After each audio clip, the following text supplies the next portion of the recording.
Well, do you think you might be going to the bathroom too often, or sometimes you don't quite make it?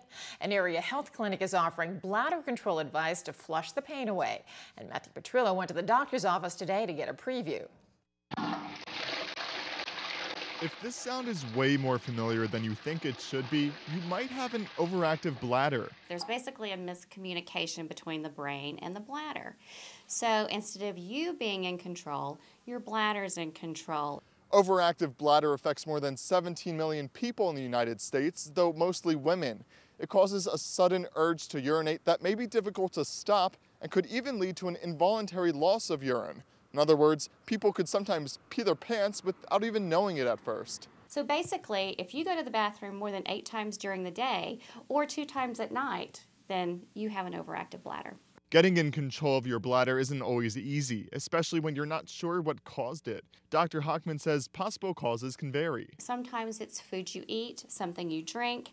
It can be neurologic in nature. Sometimes there's an injury that happens along the way. Previous surgery can actually trigger it. Dr. Hochman says she has some solutions to retrain your bladder to properly function.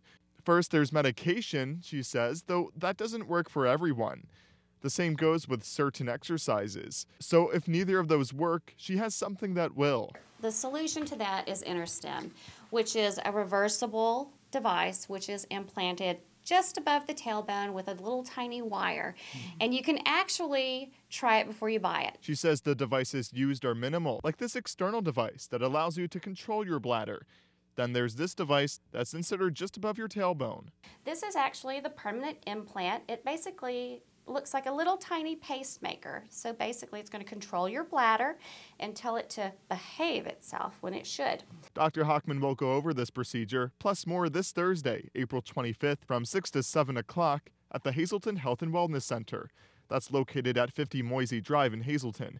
Pre-registration is required. You can find out how to do that on our website, ssptv.com. Matthew Petrillo, News 13, Hazleton.